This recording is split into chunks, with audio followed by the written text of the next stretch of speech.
દેવભૂમિ દ્વારકા જિલ્લામાં વરસાદ ખેંચાતા જળ સંકટ ઘેરું બન્યું છે। ખાસ કરીને ખંભાળિયાની જીવાદોરી સમાન ઘી ડેમમાં તળિયા દેખાવા લાગ્યા છે। જુઓ આ રિપોર્ટ।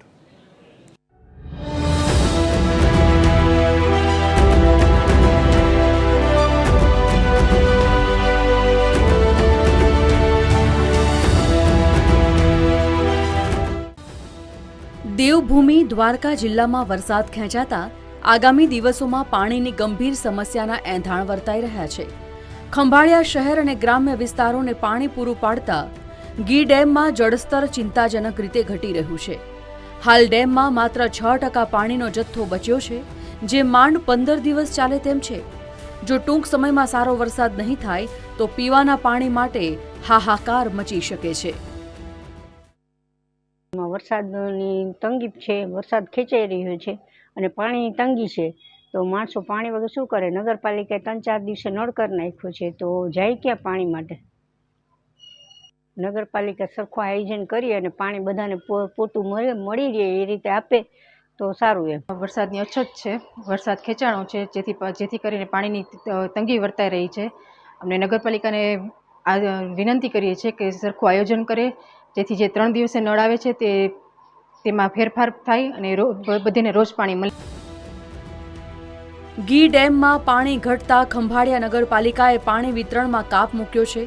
અગાઉ 2 દિવસે મળતું પાણી હવે 3 દિવસે એક વખત આપવામાં આવી રહ્યું છે, જેનાથી રહીશોને મુશ્કેલી બેવડાય છે।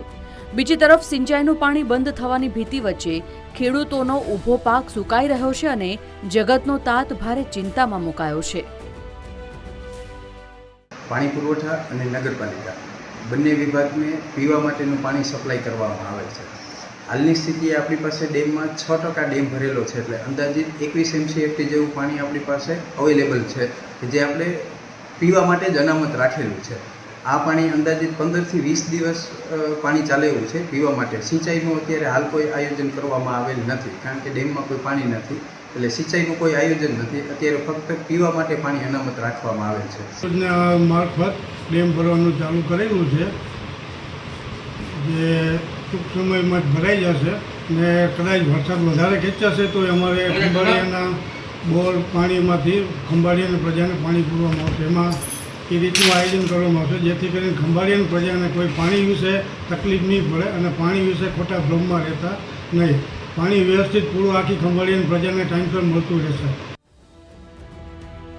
હાલ તો ખંભાળિયા વાસીઓની નજર આકાશમાં કાળા ડિબાંગ વાદળો અને નર્મદાના નીર પર મંડાયેલી છે। જો સમયસર વરસાદ નહીં પડે કે નર્મદાનું પાણી ખંભાળિયા સુધી નહીં પહોંચે તો આવનારા દિવસોમાં જળ સંકટ વધુ ઘાતક રૂપ ધારણ કરશે। કરણ જોશીનો રિપોર્ટ, TV 13 ગુજરાતી, દ્વારકા।